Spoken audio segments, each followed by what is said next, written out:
How significant is Macron's victory not only for France, but the rest of Europe?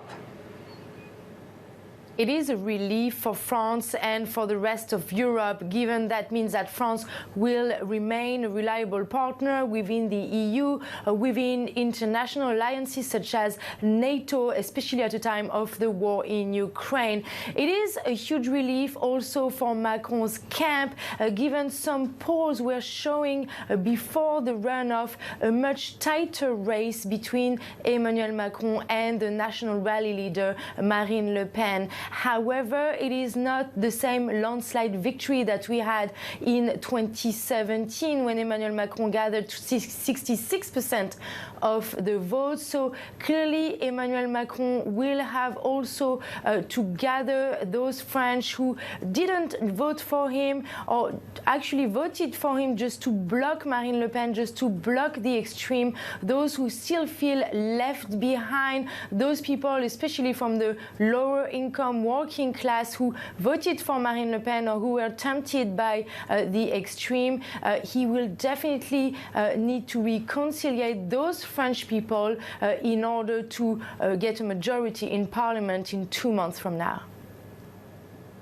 Yes, so a victory, Caroline, for Emmanuel Macron, but not quite the mandate he had 5 years ago. What are the next challenges? How's this going to shape France's policy?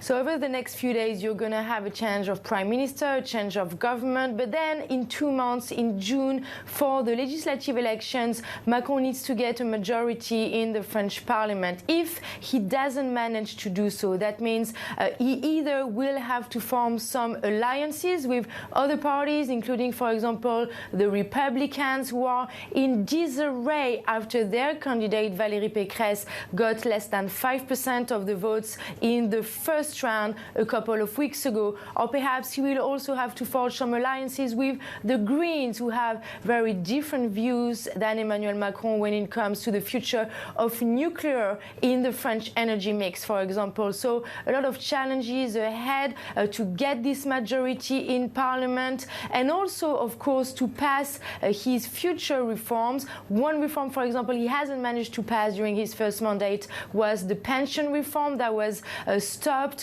put on hold because of the pandemic. He's going to have to try and do his best to avoid another yellow vest type of protest.